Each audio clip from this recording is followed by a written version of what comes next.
Namo tassa bhagavato arahato samma sambuddhassa. Namo tassa bhagavato arahato samma sambuddhassa. Namo tassa bhagavato arahato samma sambuddhassa. Ida bhikkave bhikkhu sati sammojjhangam bhaveti viveka nissitang viraga nissitang nirodha nissitang vassagga parinamang titi. Dear Dhamma friends, so I thought of taking an interesting subject. So here basically we typically think that we need to meditate, we need to develop mindfulness, and we need to establish mindfulness, we have to work hard, and again we have to develop concentration, we have to develop morality. So likewise we are very much driven by various motivations, ambitions, even in the spiritual life. Actually that is true because our minds are fairly occupied with various things, and we are very much aware that our minds are critical about certain things which we are sometimes not interested of, but still mind getting our attention.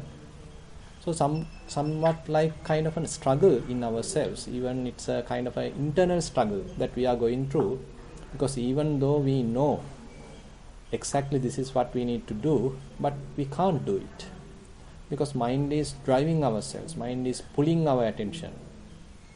So in order to avoid this pulling situation, so we are putting a opposite force to come out of it.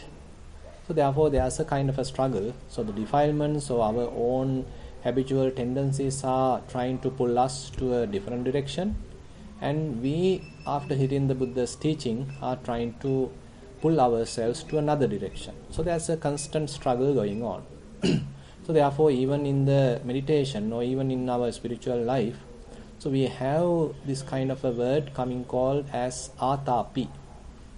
Atapi literally means that we have to put forth effort in order to settle various defilements, in order to calm down or abandon various defilements, and for that we need to have a fairly strong effort.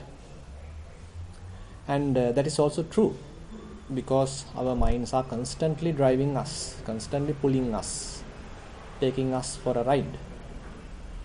Now say for example you are trying to develop mindfulness, and when you are going to a walking path and you are trying to keep your attention on the foot, and constantly you are walking now, and again you are trying to keep your attention at the touching sensation of the foot, but unfortunately your mind does not like it. It is constantly pulling your attention to something else, maybe what you have seen, what you have heard, and maybe various thoughts are going on. You are still thinking about past incidents happened or various uncertainties of the future. So likewise kind of an internal struggle is going on even though the body is walking.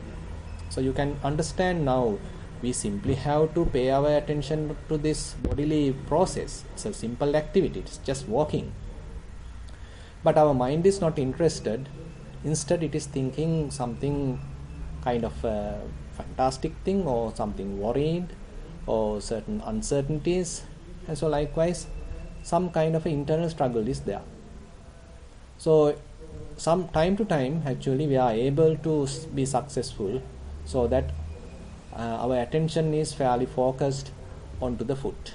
So that time actually we can say, okay, now I am mindful, I am somewhat successful, now I can walk say 10 steps mindfully. But most of the time still various thoughts are going on, various proliferations, conceptual proliferations are going on, but time to time I can establish mindfulness. So I have to do something, I have to again and again pull the mind back to the foot. Again mind distracted towards past incidents. Once I know that, recognize that, I am pulling it back and establish mindfulness. After some time again mind go and thinking about the future, various uncertainties, and once I know it, again pulling it back and establish mindfulness on the foot. So it's a like kind of a doing is there. So I am going through a kind of a struggle because mind is pulling my attention to something different, where I am not interested. My interest, my focus is to be with the, say, walking or with the breath if I am talking about anapanasati. But unfortunately, my mind does not like it. So I am again and again trying to tame the mind. So it is true that we have to go through this whole process. So with this kind of effortful process, only we can say, okay, I am now have certain amount of mindfulness. Okay, after some time, I can walk from this end to the other end without much of a distraction. I am now have fair amount of mindfulness, and even the turning point I can turn mindfully, and when I am coming back still I can maintain mindfulness. So you can see now I am developing mindfulness slowly, and fair amount of effort is certainly involved. Now suppose you are continuing your meditation, development of the mindfulness, and now you are certain that fair amount of mindfulness is available. And now actually we have to turn ourselves into the investigation.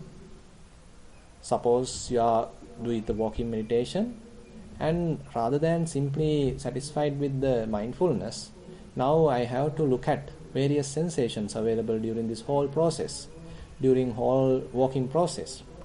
How each and every movement happen at the legs, or what are the things available when the legs are touching, say what I can really feel.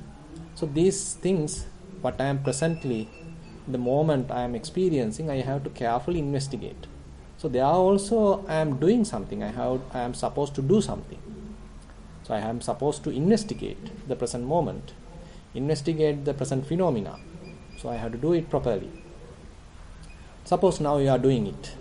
So Buddha mentioned once the mindfulness is well established, so you have to start this observation, you have to start this investigation. Tang dhammang panyaya pavichinati pavicharati parivimansang apajjati. So this is how Buddha explained. So whatever the object that you are presently mindful, you have to closely examine.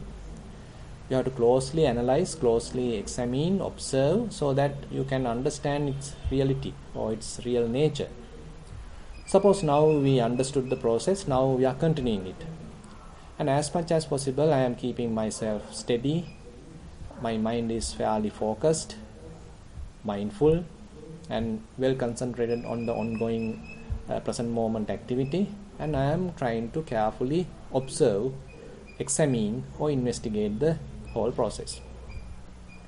And at the same time, I am not driven by various thoughts or defilements. Rather, now I know how to maintain the balance. But still some working is there, some doing is involved.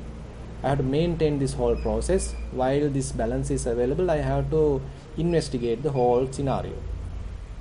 Suppose now you are doing it, and you more and more you are able to investigate. Suppose if I take in the walking meditation, suppose now we are taking various sensations, various element characteristics. So when my foot is moving, so I can recognize, okay, the certain movements are available. When the foot is touching the ground, some sort of hardness is available, and sometimes certain softness is available. So likewise, these characteristics I can be aware of. And say sometimes you are aware of various pains, little pains available. And maybe if you look at your mind, certain thoughts are available. So you can direct your attention either to the body or to various feelings or even to the mind. But still things are happening in the present moment, and I am supposed to observe them. I am supposed to investigate them. And so I am observing them non-judgmentally and examining them carefully to understand the reality. Suppose that you are doing it successfully and you are able to observe various phenomena, not only in walking. Suppose now you are in the sitting meditation. Say you are practicing anapanasati. So you allow your body to breathe naturally and you are examining the breath carefully. Not only you are familiar with the breathing now, but also you are familiar with the evolution of the breath. Sometimes it becomes longer, sometimes it becomes shorter, and sometimes it touches certain nostril, and the other time touches another nostril. So likewise various variations are happening and you are carefully observing it. So slowly, so you are able to develop mindfulness, and not only that, you are able to develop clear comprehension. Because even the breathing is a subtle process, and using this subtle process, you are able to clearly distinguish very subtle characteristics of breathing. So you can understand, so breathing is a kind of a tool. By means of this tool, we are developing certain skills or mental skills in ourselves. So as we are progressing, now you are gaining certain mental skills. Whenever you are going through certain process, rather than sort of becoming a victim of that process, so you are able to step back and watch it. Now there's a slight variation happen in your attitude. Previously we are struggling, we are doing something strongly, strong effort is required, but now slowly you are learning how to manage effort, how to manage energy that you are using. Say for example, at the beginning, say you are struggling because your mind is wandering. Many distractions are there. So again and again you have to pull back. You have to again and again settle yourself. It's a kind of a doing process, tedious process. And by the way, as we are moving forward, you can see mind is somewhat tamed, and now it obeys our orders to some extent, and it likes to be with the breath.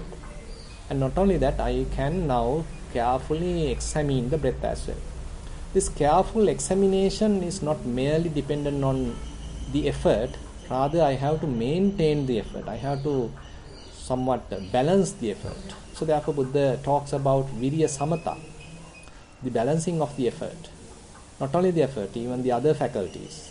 So I have to balance the body without any kind of ditches, without any kind of doubts.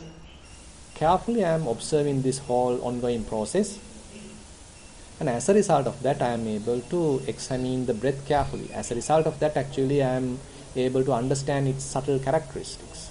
And if you are really a meditator, you know what I am talking. So this has to happen practically. Say while on the go, we have to adjust ourselves to change the amount of energy that we are putting, so that the necessary or the optimal amount of energy is used. It's very much like you are driving. Say when you are starting your vehicle, so you have to put the vehicle to a lower gear, so that a lot of effort is required to catch the momentum. But as you are moving forward, you have to reduce the effort, to reduce the energy, so that you are coming to a higher gear, because the process is now become somewhat catching the momentum of the whole process. Similarly in the meditation as well, so now we are doing kind of a switching from this very effortful mindfulness process to a kind of optimum application of energy. Now you are carefully examining the breath, maintaining the necessary amount of energy. As a result of that, your mind is carefully concentrated and you are investigating the whole process. So sometimes Buddha mentioned atipaggahitam viriyam uddachanu patitam samadhissa paripanto. So Buddha mentioned, so if we are putting unnecessary effort, if you are putting excess effort, then it is a cause for restlessness in the mind. So therefore, if we don't know this, then we are constantly using the same amount of effort, same kind of struggle we are continuing, but that very struggle sometimes cause a kind of restlessness in the mind. But the yogi who is skillful know this, and therefore he handles it properly and adjusts the energy so that only the necessary or optimum amount of energy is given, so that you are able to properly concentrate your mind, and again you can do the proper investigation. Suppose now you know the technique and you are continuing your meditation, and as a result of that, okay, now things are settling and you are able to examine each and every subtle aspects of breathing, or it may be subtle aspects of the feelings, or if you are practicing walking meditation, subtle aspects of the walking, or if you are observing your mind, various thoughts you can carefully observe. So you know the technique now. Now you are very much like into the investigation. So Buddha mentioned then, so as you are continuing, so as things are now settling, so fair amount of calmness arise, fair amount of settling arise, and some kind of passaddhi, what you call the tranquility, also arise, because there is no much of a struggle.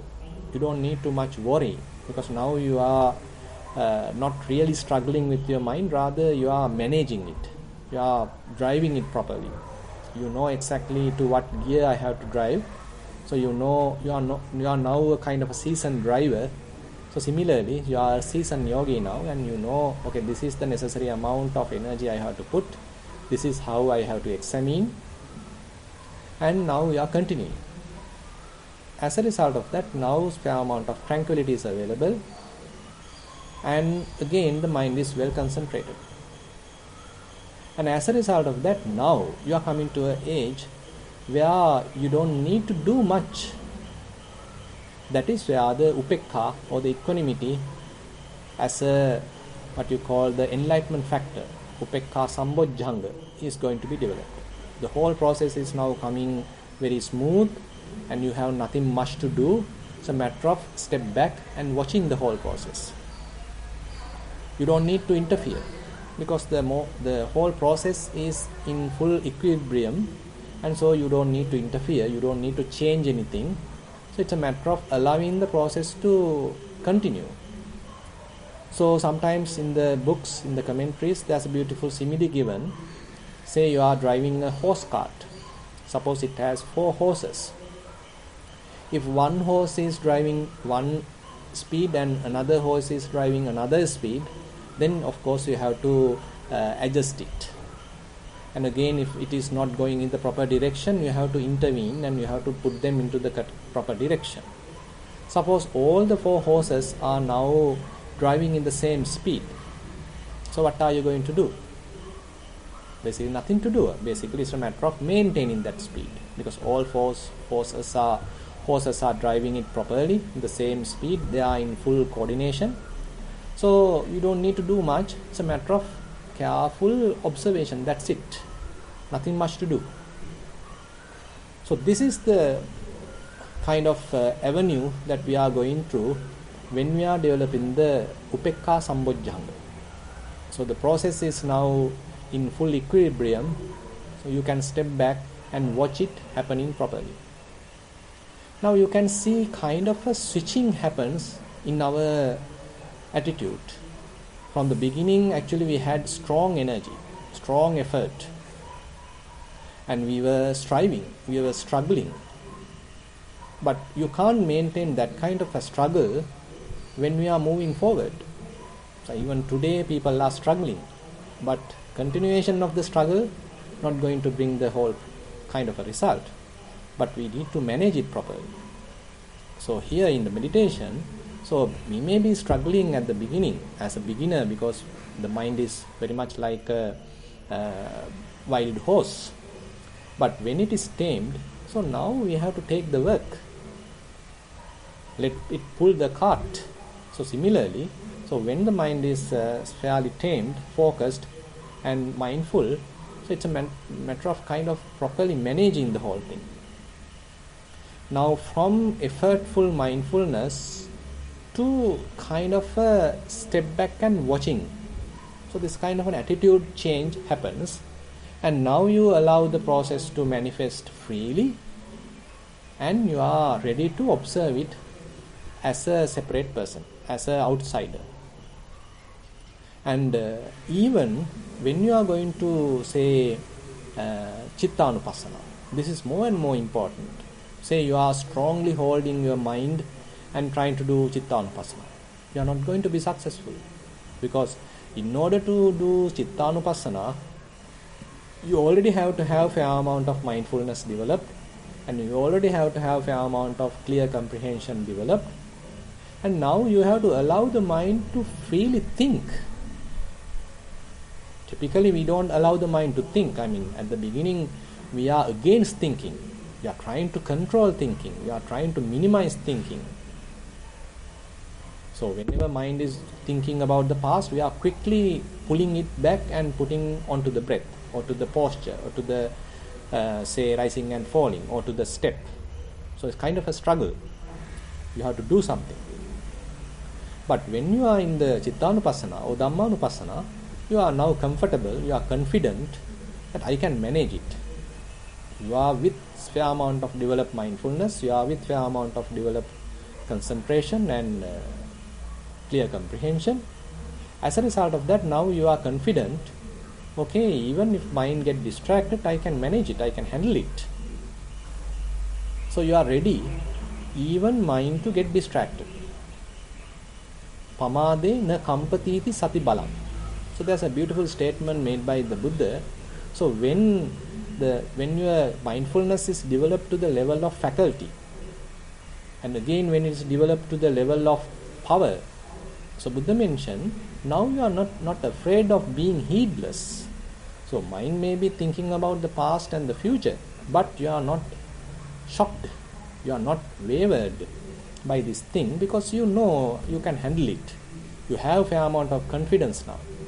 So you are allowing the mind to little freely move, and you step back and watch how it is moving, what it is thinking, what kind of things that it is constantly trying to associate.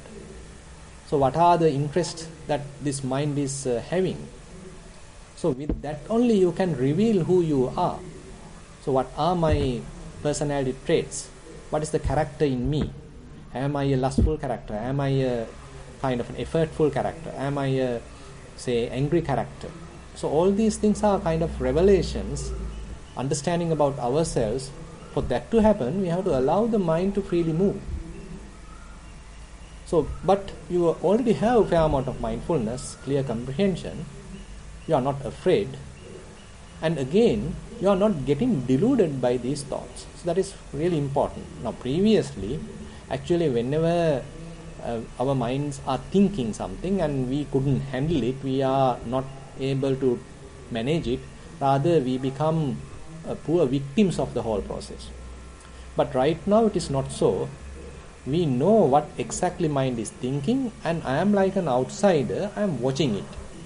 Just to give you a simile, say for example, you are a mother and now you have a child who is just started walking, and now you have to look after him.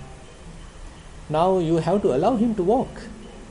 I mean, if you are simply avoiding walking, I mean, then he may never learn how to walk. He may again and again fall, but again and again he rise up, and again trying to walk. But assume that you have a lot of other works also to do. So you have to cook the food, prepare your meals and wash the dishes, and so many lot of works are there, and you are the only one to take care of your child. So how are you going to do it? So actually you are preparing kind of an area, kind of a safe area for the child to play, and time to time you watch the child. At the same time you are preparing your meals as well.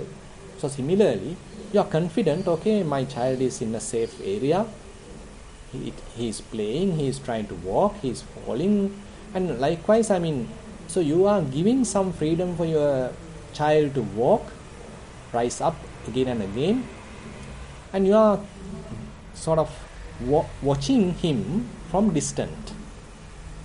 So this kind of an attitude, so this is required. So then you can understand, okay, now the fellow is growing, now he is confident, now he can walk freely, he doesn't need my assistance, he can now get up by himself. So similarly, in the mind, so when we come to Chittanupassana, so you allow your body to relax, and you allow the mind to freely move. And where it is moving, now you are carefully observing. Suppose going and thinking about something in the past, something you did in the past. Now it's still some enjoyment is there related to the past with respect to the past. So you understand, okay, this fellow is still thinking about these past incidents. Still he likes to think about all the various movies he has seen. He likes to enjoy the previous, say, songs what he has heard. So you are very much like observing your mind as someone else's mind, and you understand the certain traits available in your mind. So what this fellow is still like, I am trying to tame him, but this fellow will still go and think about these kinds of thoughts, these kinds of incidents again and again. So he has a kind of a tendency in this direction. So now carefully you are understanding about yourself. For that, actually you can't suppress these thoughts. Rather, you are confidently watching those. But important thing is, you are not supporting them.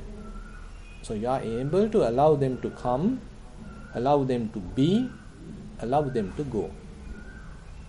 You are not interfering. You are not pushing them out. And again, you are not suppressing. You are not avoiding them coming in. Rather, you are confident, I can manage it, I can handle it. Let it come, let it be, let it go. Now we are more and more in a more comfortable, confident situation. Now, okay, things are happening and you are learning how mind is operating. So Buddha mentioned, actually, when the mind is operating, it either has to associate various kinds of forms, maybe different kinds of sights, different kinds of sounds, different kinds of smells, different kinds of tastes, different kinds of tactile sensations. So it has to handle these kinds of forms. It has to establish on these kinds of forms. Or either it has to establish on various kinds of feelings, maybe pleasurable feelings, painful feelings, equanimous feelings, any kind of feeling it has to associate. Or it has to associate various perceptions. Or it has to associate with various kind of mental formations. So the mind has a kind of a dependency, and it likes to think on these different lines. And you are carefully observing how things are happening. And you understand these thoughts doesn't belong to you, and the mind is thinking sometimes by its own, and maybe the recent incident happened are having more influence onto your mind. So those are the ones thinking most prominently or most actively. But time to time, the mind is going and associating various past incidents. So likewise, you are learning about yourself. You are non-judgmentally, freely learning about yourself. You have to have a very humble attitude to accept your own self, to accept your own kind of a character. So rather than thinking that I am a saint now, so let the mind think all the garbage, but let me understand it.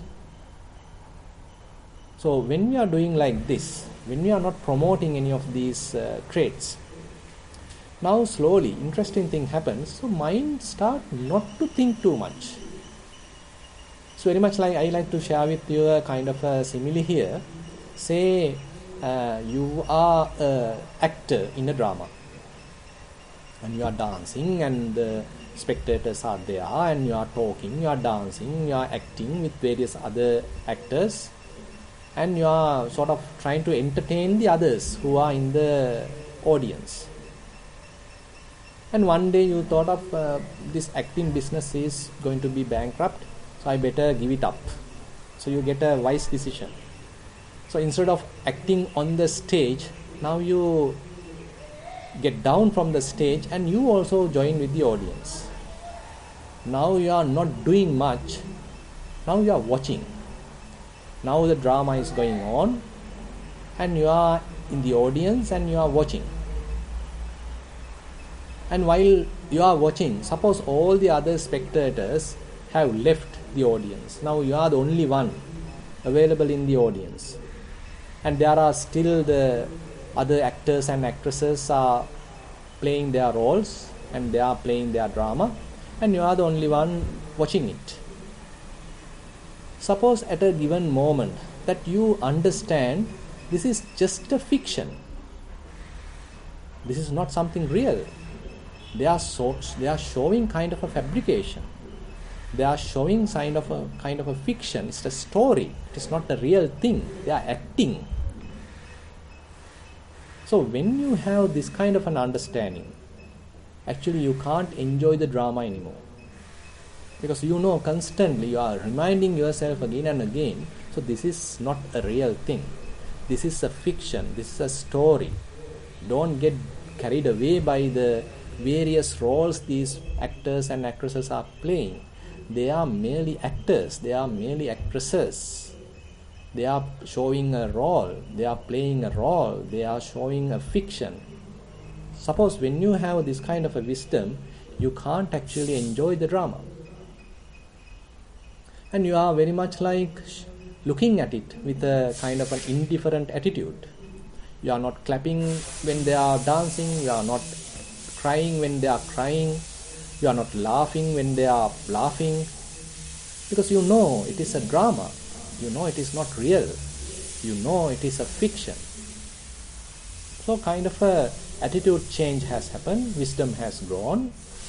Now what happened? So these actresses and actors, so they are dependent on your response. So if you are clapping, if you are whistling, and if you are really enjoying, so they also get motivated and they want to show more and more.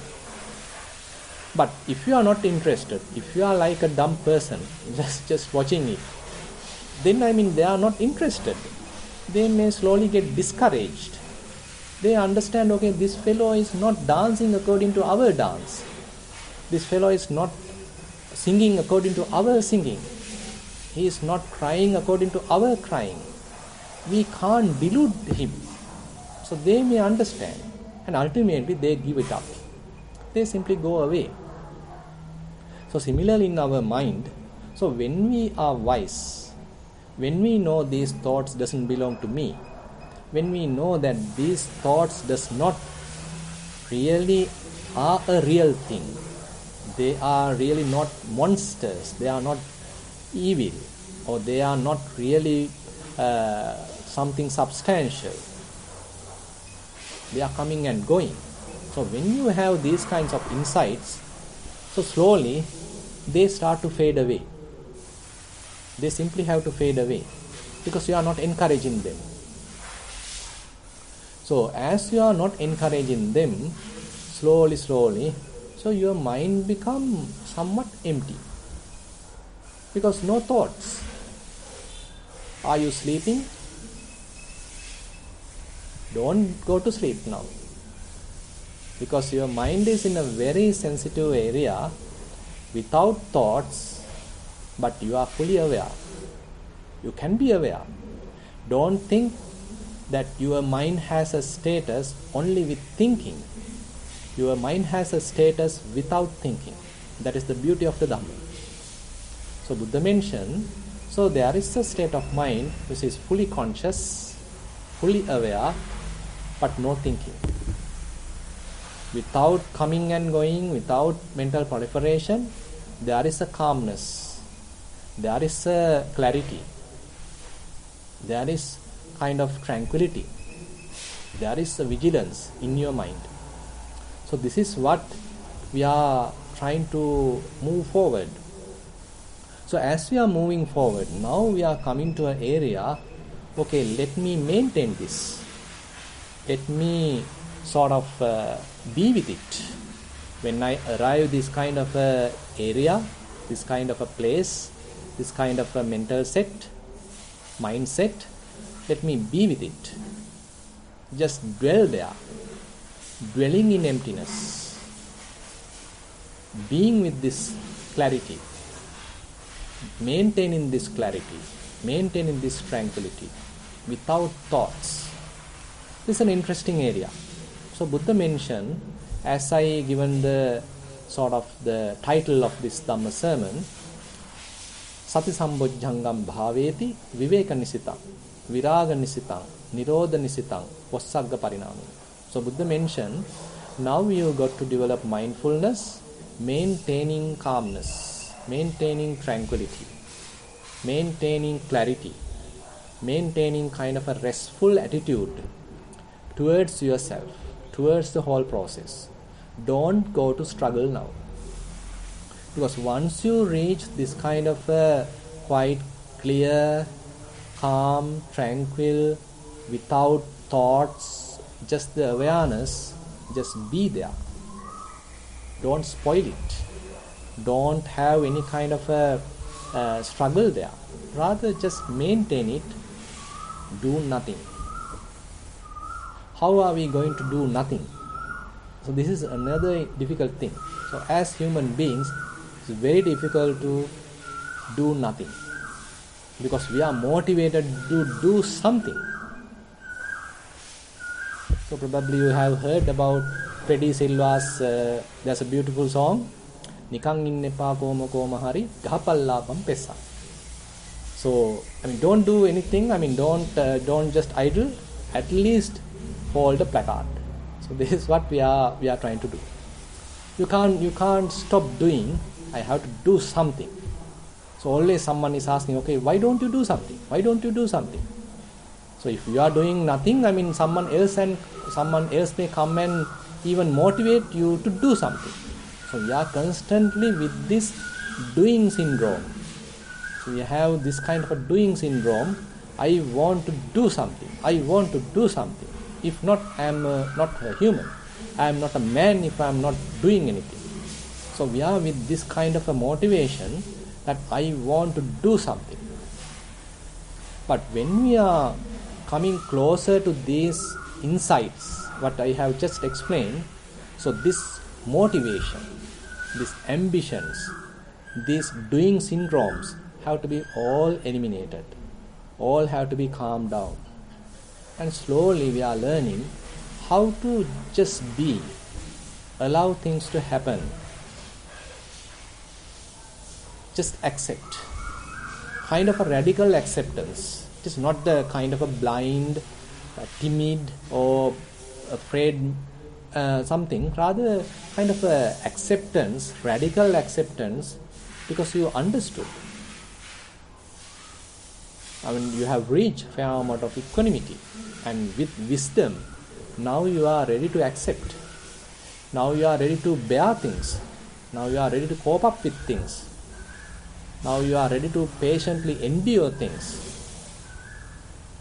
And not only that, you are having kind of a dispassion towards the whole, whatever the sense phenomena, various sights, various sounds, smells, tastes, tactile sensations, thoughts, whatever it is, you have a kind of a dispassion.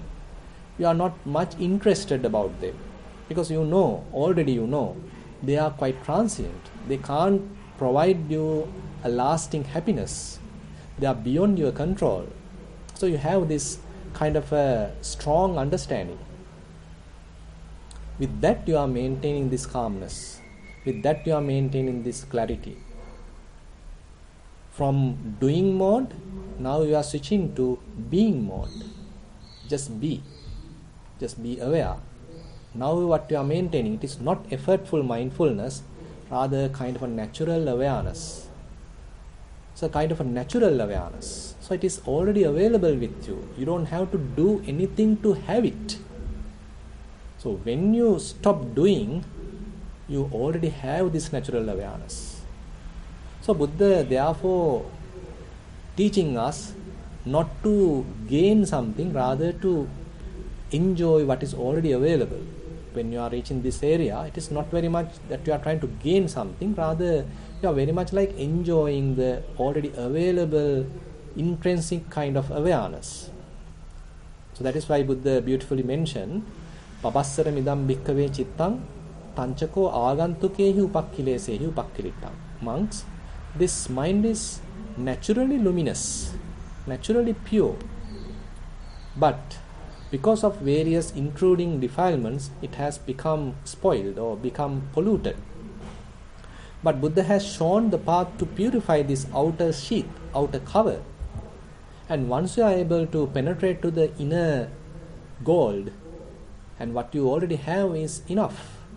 It is very much pure. It is the natural awareness, and just be with it.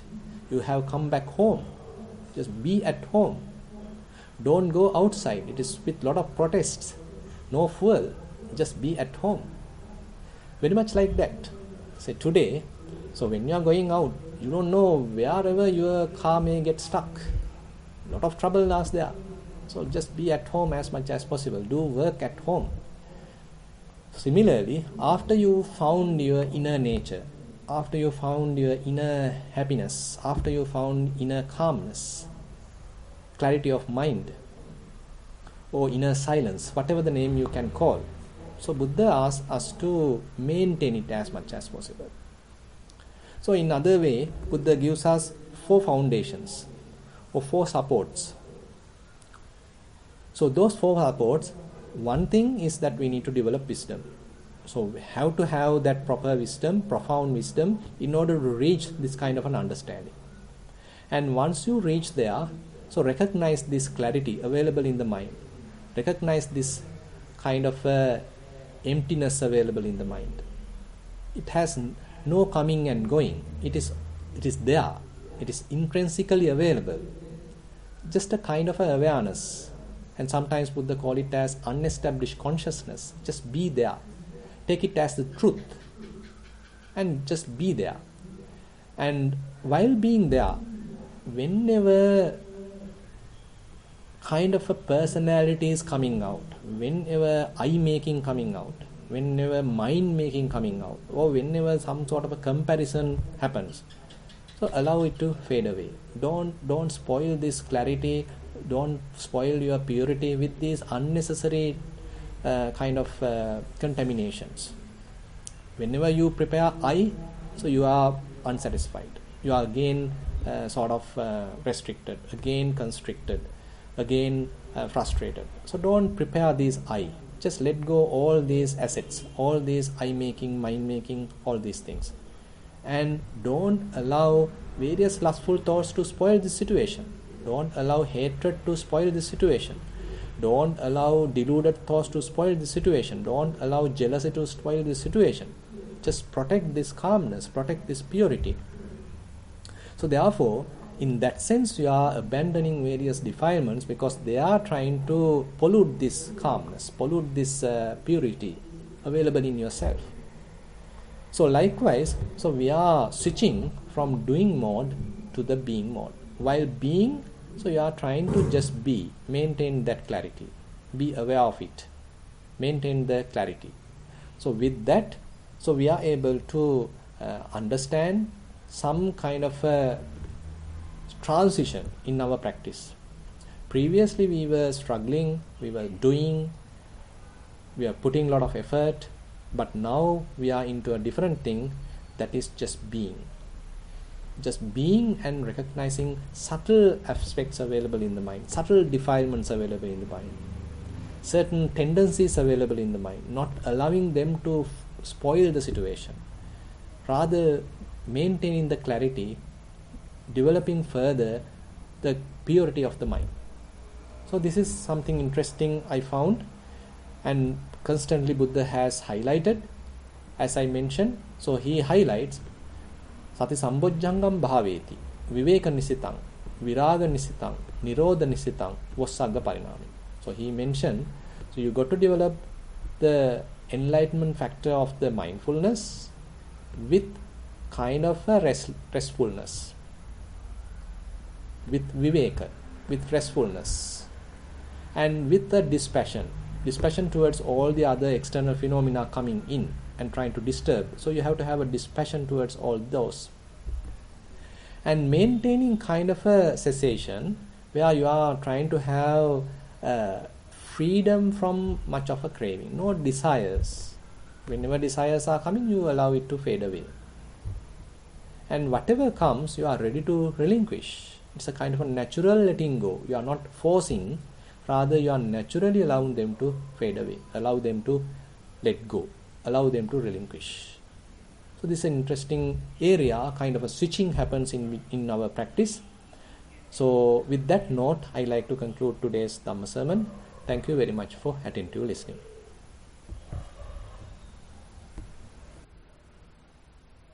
Sadhu, sadhu, sadhu. Amazing, Bhante. It was such a wonderful talk with so many insightful, so much of Dhamma, so, insightful the practices, and to hear obviously from someone who has experienced, and Bhante is speaking from your own experience, something that we can never get from a book.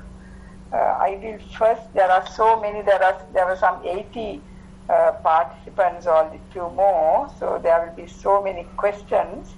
Can I please also start by asking Venerable Olande Ananda to make a comment or question, Bhante?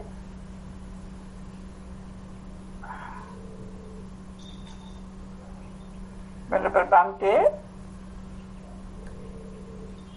I don't know if there's a power cut there. Or anybody else with a question? Question or comment from somebody? I'm sure there are so many questions. No power cut in Holland, by the way. Oh, right, sorry. I have a little power cut in my health, so I was lying down and not near the screen. But yes, no, I have nothing to add or ask. It was very, very good. Let other people go ahead and ask the questions, please.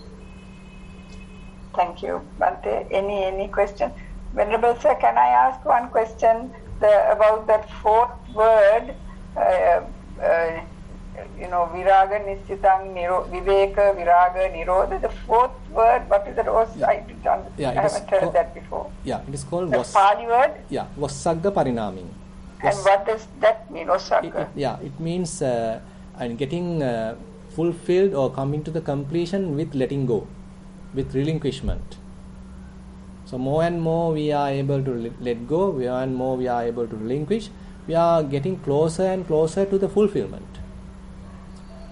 So basically, sometimes we think differently. I mean, we want to acquire more and more things. We want to gain more and more things. That is what we think, okay, I am going to the fulfillment.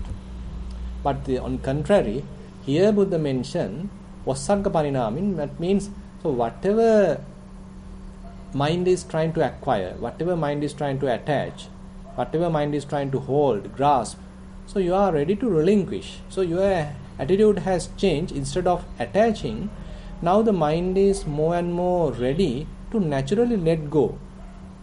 So through the letting go, it becomes more satisfied. So actually beautifully Venerable Achan Cha has put it. He mentioned, so if you let go, say a little, so you have a little happiness. If you let go something more, you have some more happiness. If you let go a huge amount, you have huge happiness. And if you let go completely, you have complete happiness.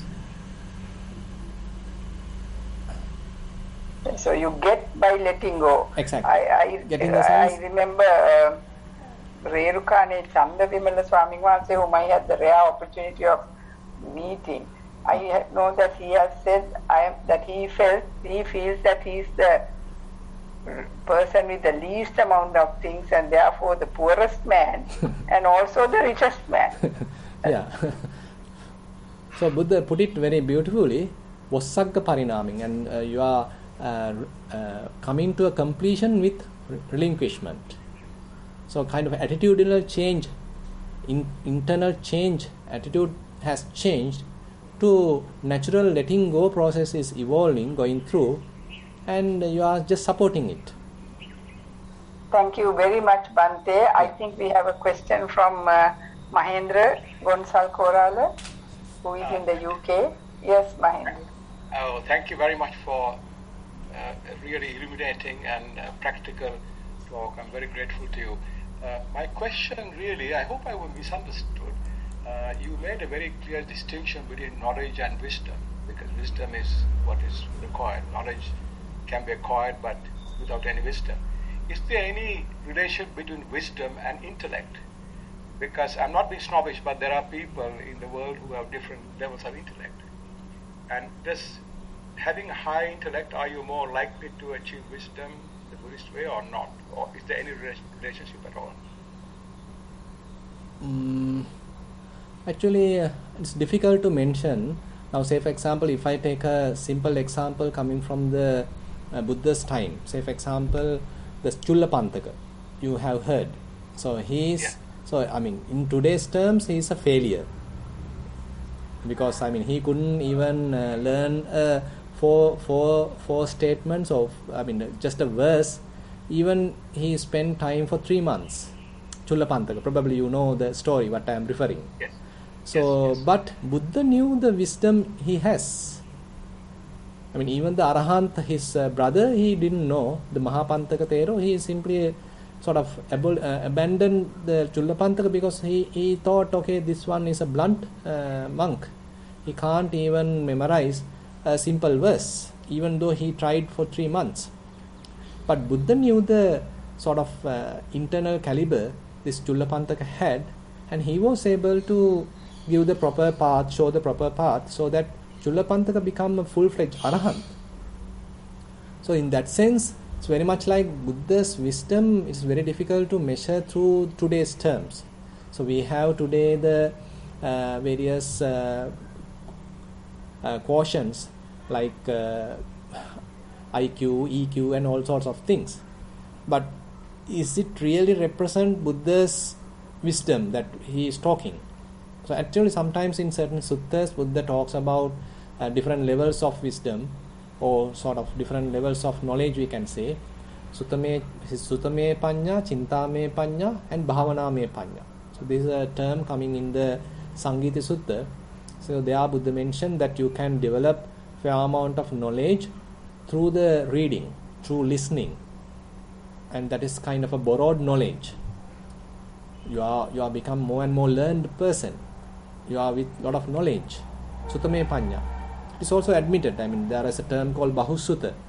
So that is also accepted in the Dhamma. And if you are learned much about the Dhamma, so that is also a kind of a competency. I mean, it's a kind of a credit. You have a lot of knowledge about the Dhamma. And on the other hand, Buddha talks about the chintame panya.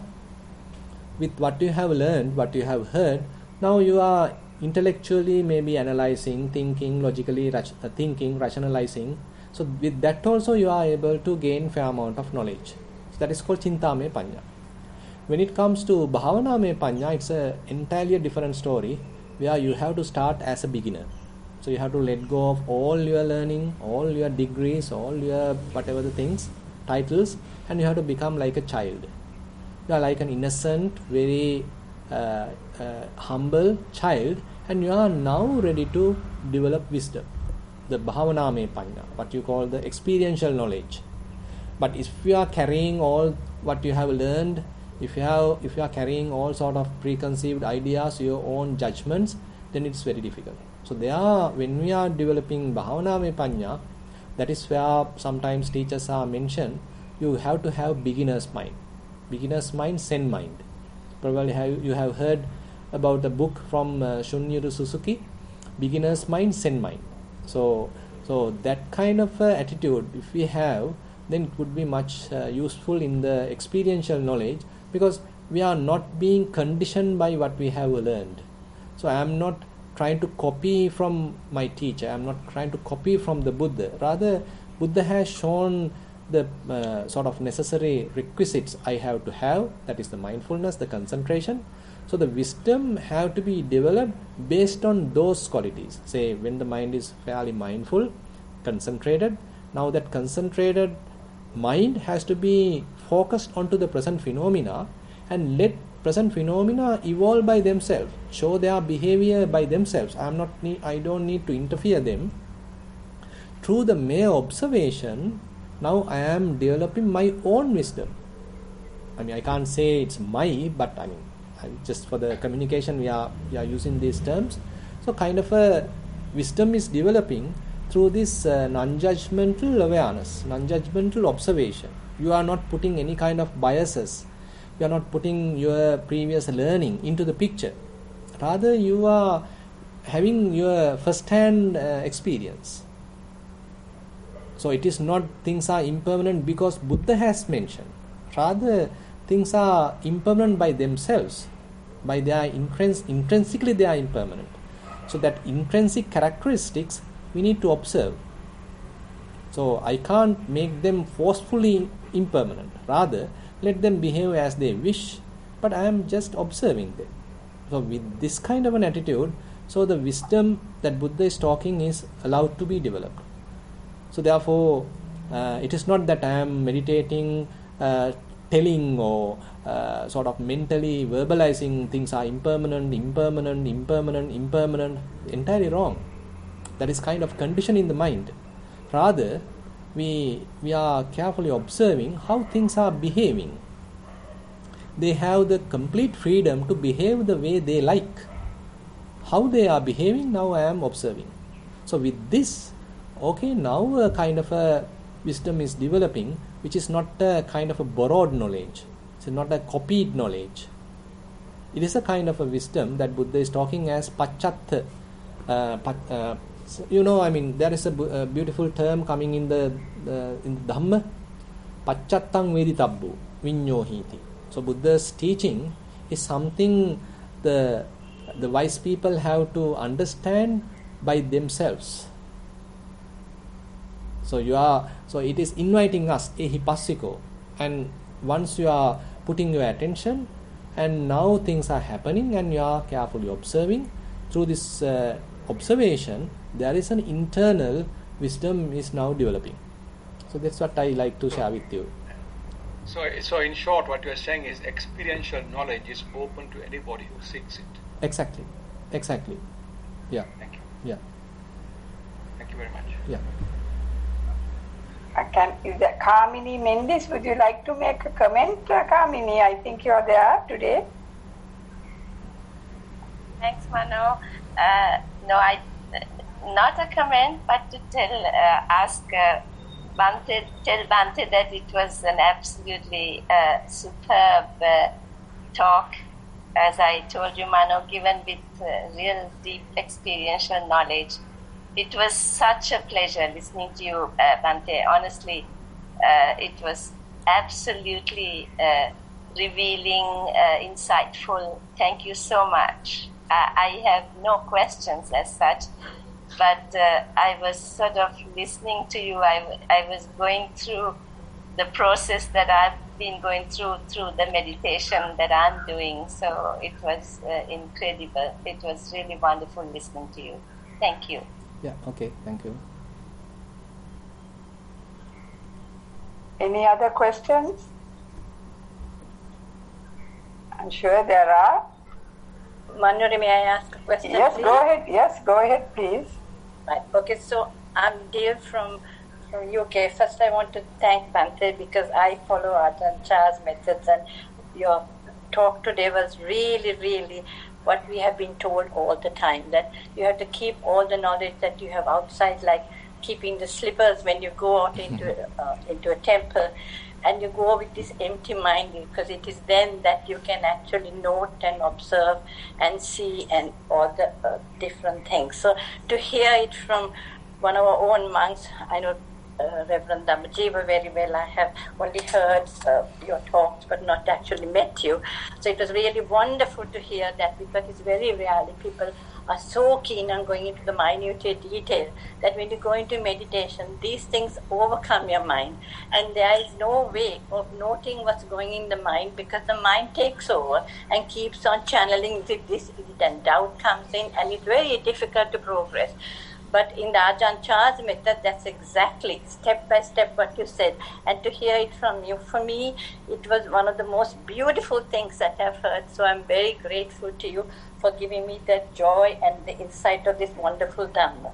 The question I have for you is that when we do the Anapanasati Sutta, and we come to the tetrads, and we come to Dhammanupassana and the last 4 tetrads, so we do those 2 things, Viveka, Viraga, Nirodha, it said. But in the sutta, it talks about Patinissagga. So we know that the Viveka is there. So where is the restfulness, you sit at the foot of a tree or whatever, go to Aranya and all those other places. And then you have the Viraga, which is the dispassion or the fading away, and the Nirodha, the cessation. And then it's the last one is about Patinissagga Nupassati, Passasaga Nishikati. So you train like that, and that is normally translated in Ajahn Chah's teaching, where it is about contemplating contemplating relinquishment. Those are the equivalent. I shall breathe in and out, contemplating relinquishment. Now, you notice you mentioned that once, but when you put the 4 in Viveka, Viraga, Nirodha, those last 4, you use the Vosagga, Panisami, which is also letting go with relinquishment. So, are they synonymous or not? That's my question, Bhante. Thank you very much. Yeah, thank you very much for the question. Fairly synonymous, and as you mentioned in the tetrad of the Anapanasati Sutta, the last Dhammanupassana section, as you mentioned, first focus is on the Aniccanupassi, the knowing the impermanent nature, then the Viraganupassi, being dispassionate, and then Nirodhanupassi, the allowing the things to cease naturally, and ultimately the Patinissagganupassi. So you are sort of ready to relinquish, and you are relinquishing whatever the conditioned phenomena happening and resting with emptiness. And on the other hand, if you read little bit further in the same sutta, Anapanasati Sutta, so Buddha mentioned how to develop 7 enlightenment factors in order to achieve Vijja and Vimutti. Yes. So in order to achieve further understanding, more and more wisdom, so Buddha now, that is where, we are doing kind of a switching.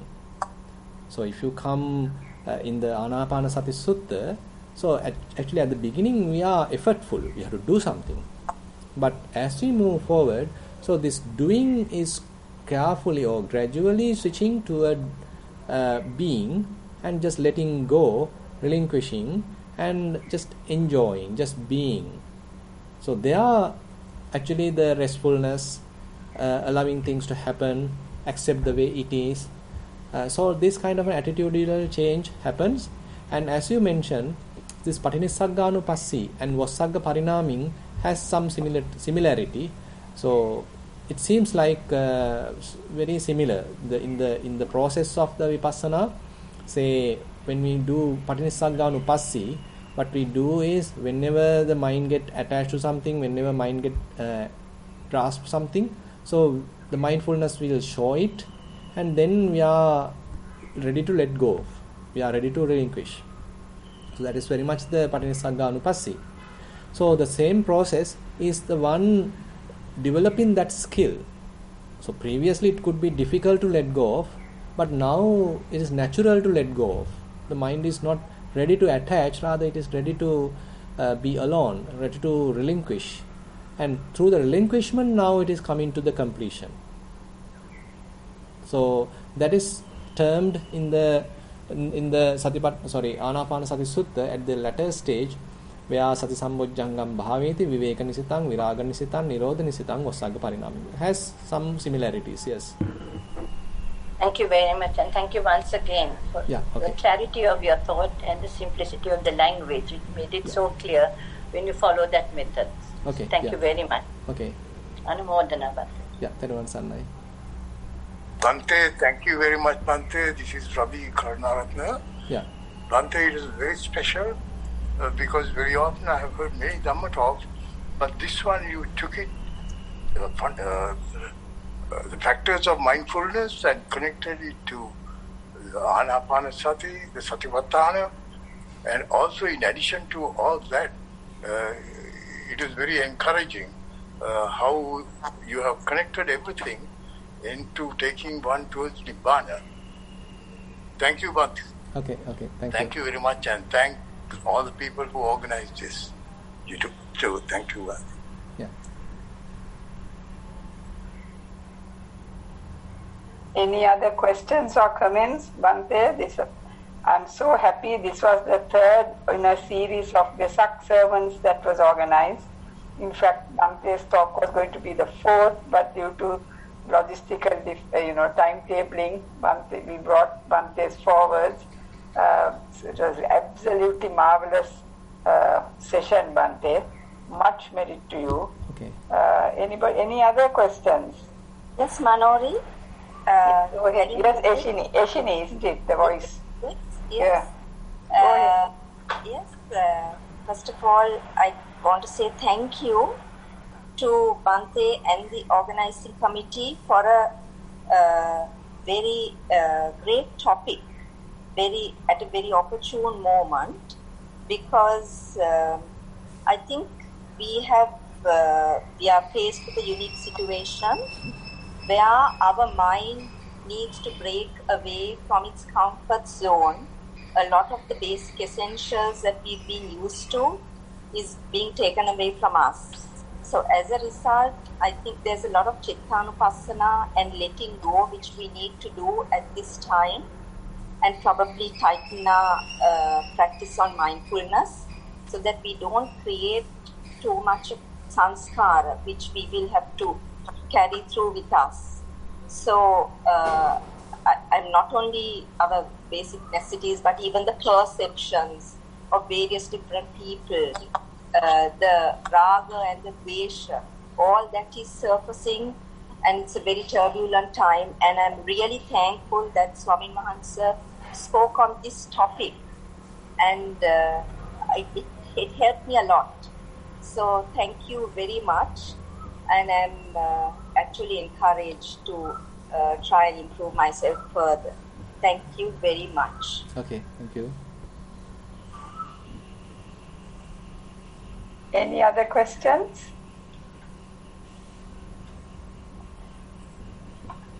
Rory? Yes, go ahead, please. I can't see you. Yes, go ahead. Yeah, right.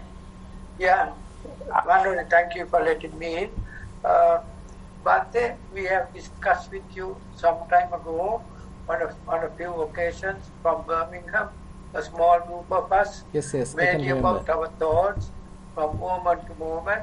You have taken us through starting from Sati Bhavanava, up walking meditation, and that is of course for a set period of time what we do, and we have been meditating hours on end over many years, and then gradually, I must confess that, come off that and try to maintain awareness of the doings of the mind, how it goes here and there, how it touches on one thing or another, and however much you try to stabilize, unless you are aware, it takes you for a good ride once in a way.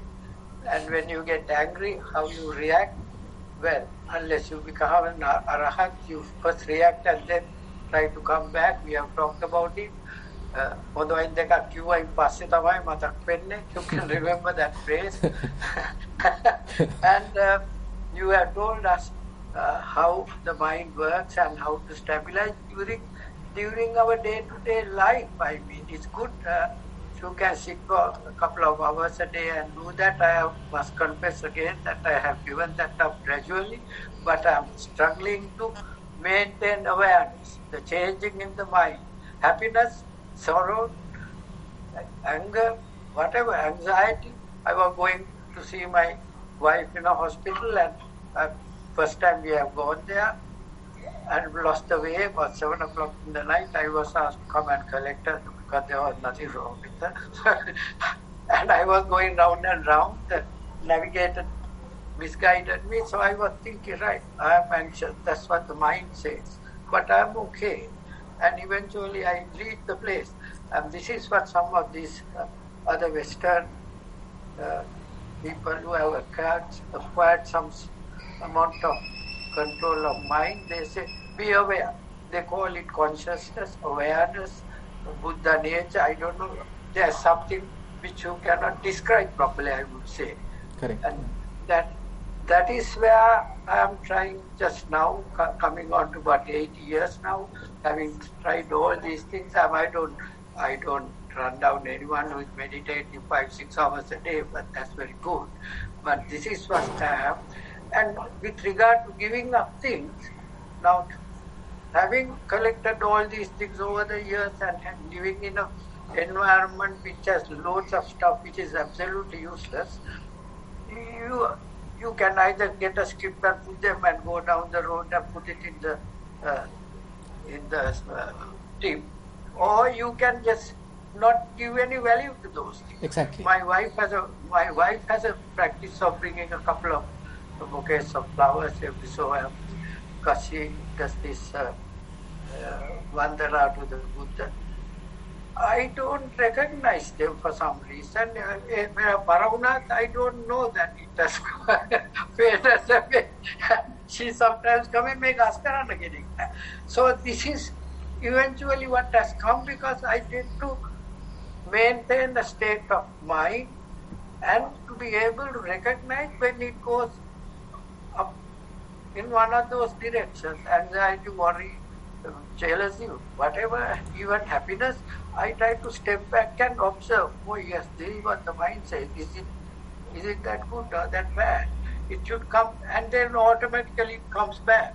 The other day I mentioned that I was asked to go and apologize to my wife because I said something and she was a little angry, and then I was told even the Buddha asked so and so to go and apologize. So immediately I apologized. The reason was that anger has disappeared the moment I recognized there was anger. What happens to most of us is we own the state of the mind, and the state of the mind takes you away for a ride. If you can't recognize that, that is what happens moment to moment. I wonder whether I'm doing the correct thing or not, Bhante. What would you say? Yeah, as far as I can understand, actually you are doing the correct thing, because more and more it's a matter of understanding ourselves and not giving the opportunity, the defilements to sort of govern us or to take us for a ride. Rather than that, so settling in the this simple awareness. So in a way, kind of trusting this simple awareness. So it is available in ourselves. So actually, that is why I refer to Buddha's statement that pabassara midam bhikkave chittang. So it is originally it is pure. So our original nature of the mind is the pure state, but it is being covered by all these defilements and all these intruding habits, etc. So once we are able to at least touch this purity in ourselves, so let's try to appreciate it. Let's try to be there and try to maintain it. So I'm not telling that, I mean, once you recognize it, so you are a fully enlightened being. It is not. Rather, at least we know, okay, this is the nature available, and these defilements are not me, and let them go. So let me just be in the kind of this calmness, in this clarity, in this awareness. So this is already available. So in that sense, actually, Buddha, he is taking us to the most healthy state of mind. So when we are in that kind of a state, there can't be any stress. There can't be any kind of a tension. There can't be any kind of a frustration, because these frustrations, tensions, all suffering coming from the grasping. So at this level, actually there can't be any kind of a grasping. So it's a kind of a non-grasping state. Actually you can even refer Satipatthana Sutta. So again and again Buddha highlights Anissitocha viharati nachakinchi loke upadiyati. So the mind is in a relaxed state, non-grasping state, and at the same time not associating anything at all, but fully aware. It is not a blunt mind, it is not a kind of unconscious mind. Rather it's a fairly conscious awareness, kind of vigilance is there, but no grasping. So this is something that Buddha again and again highlights as a practice of Satipatthana. This is where the practitioners are leading towards. But unfortunately, when we are leading towards that direction, if we are not ready to recognize it, if we are constantly trying to struggle with various ongoing phenomena, then that means we are not properly guided. So we have to guide ourselves according to the Buddha's teaching. So Buddha has directed us towards this non-grasping state, this anisita state, unassociated state. So where the mind is empty, mind doesn't have anything at all to hold, but it has its own clarity, it has its own awareness, it's available, it is there. So you are talking that. So if you are talking that, so you don't need to create it. So yeah, I mean, you don't need to do anything to create it. What you need to do is to avoid creating anything, avoid doing anything.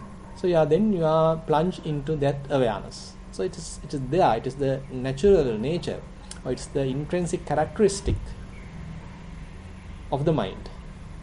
So it's beautifully, I mean, very beautifully, Buddha is taking us there, directing us there, so that we are able to trust this kind of natural awareness. Yeah. Thank you, Bhante. Okay. Yeah. Any other questions? Yes. Yes, go on. Auntie, yes, go on. Yes, Bhante, I do have a question. Mm-hmm.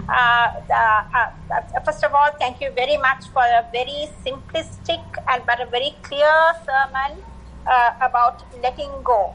I feel that I am floating on the vast ocean, clutching on to a plank. And this plank is what I really hold dear to me, and which the plank is what I'm attached to.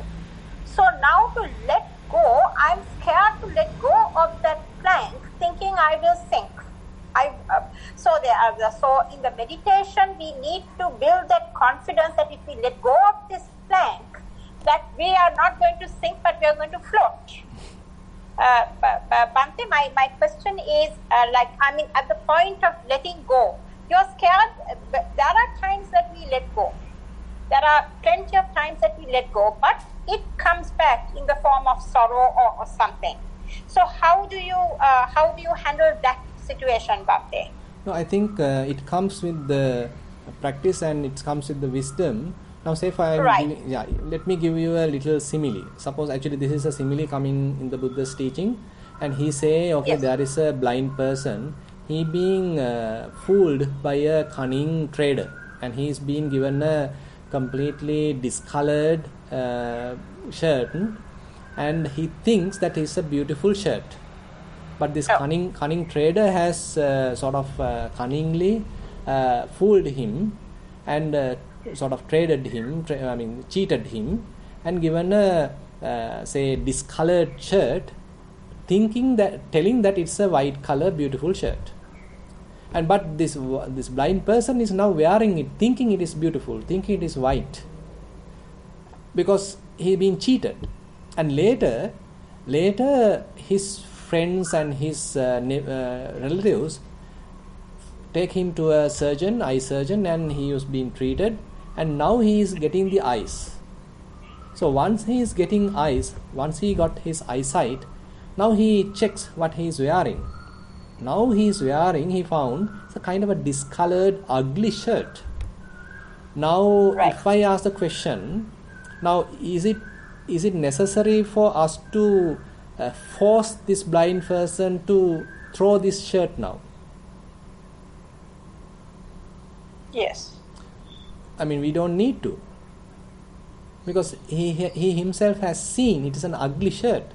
He is being cheated. It is not a beautiful white color shirt. Rather, he is being cheated by a cunning trader, and he himself has seen it. Now he can automatically let go of that. Automatically he may put it aside. He may relinquish it, because he knows himself it is not the kind of shirt. It's not a beautiful shirt. So similarly, Buddha mentioned, so till we are not having proper understanding about the five aggregates, not having understanding about all these conditioned phenomena, we are constantly holding them, purposely holding them, strongly holding them. But when we have insights, when we know properly, then the letting go is a natural process. It is not that we need to forcefully let go of. Rather, mind is naturally letting go. So that is where, for you to answer, try to develop some amount of clear comprehension. Now, when your mind is concentrated, observe how these different phenomena are working, how they are properly behaving.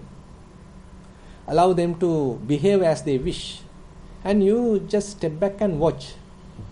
So this observation helps you to have your own understanding, have your own first-hand information.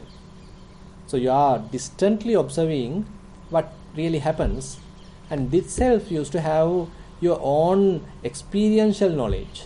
So more and more you get this experiential knowledge, slowly mind will naturally let go of. You don't need to force your mind to let go of, rather mind will naturally let go of. Thank you, Bhante, for that very, very for your clarification, it was very clear. Okay. So at that point, you do that with understanding. There is no fear that it will come back to you. Exactly. Yeah. Thank you. Okay. Thank you. Okay. Welcome. Any other questions? So in the absence of any questions, we will now end the usual way with Anumodana. And once again, Bhante, many thanks, much merit to you for this very wonderful sermon. This has been a wonderful session. I think it ends up with us coming face to face with ourselves and realizing that it's not the shirt or the plank, but ourselves that the problem is not the stain on the shirt or the thing, it's the way we see things and are coming face to face with ourselves, like that actor who was watching and realized that there was nothing really so very valuable or substantial.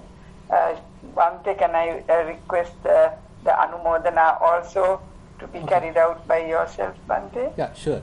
Okay, then we have gathered distantly. Recording stopped. We have gathered distantly, and again some yogis gathered in Kalalgoda, because I am conducting this session today at Kalalgoda Vipassana Meditation Center, and all together we were able to accumulate a lot of merits, and let's share these merits with all the passed away relatives, with all the celestial beings, and whoever in need of merits.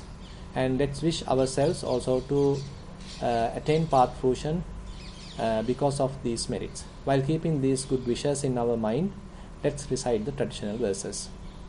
Ettavatacha amhehi sambatang punya sampadang sabbe deva anumodantu sabba sampatti siddhya. Ettavatacha amhehi sambatang punya sampadang sabbe bhuta anumodantu sabba sampatti siddhya.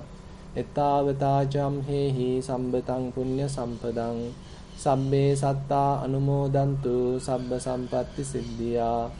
Akasattha ca bummattha devanaga mahiddika punyantang anumoditva chirang rakkhantu sasanang.